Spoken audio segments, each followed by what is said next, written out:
আমার নতুন বয়ফ্রেন্ড আমাকে বলছে তোমার কোথায় সবচেয়ে বেশি পছন্দ, বেডে নাকি সোফায়?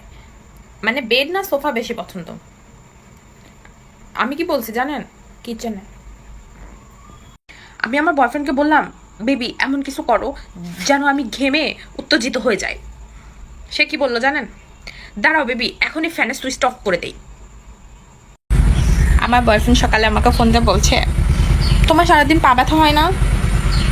আমি অবাক হয়ে বললাম পা ব্যথা কেন হবে? তো বললো সারাদিন আমার মনের মধ্যে যে দৌড়াদৌড়ি করো পা তো ব্যথা হওয়ার কথা।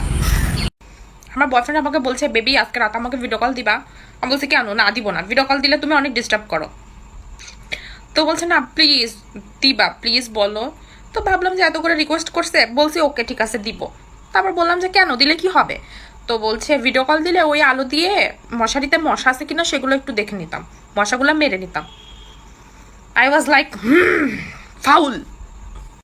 আমার বয়ফ্রেন্ড আমাকে বলছে বেবি তুমি আমাকে কতখানি ভালোবাসো? আমি বললাম তুমি আমাকে যতটুকু ভালোবাসো আমিও তোমাকে ঠিক ততটুকুই ভালোবাসি। সে কি বললো জানেন? আরে বেয়াদব, তাহলে তুমিও আমার সাথে টাইম পাস করতেছো? আমি আমার বয়ফ্রেন্ডকে বললাম আচ্ছা বেবি বলো তো গুগল ছেলে কি মেয়ে? ও বললো অবশ্যই মেয়ে। আমি বললাম কেন? বললো কথা শেষ করার আগে ও সাজেশন দেওয়া শুরু করে, তার মানেই মেয়ে। তোমার বয়ফ্রেন্ড কয়টা? এক দুই, তিন, চার।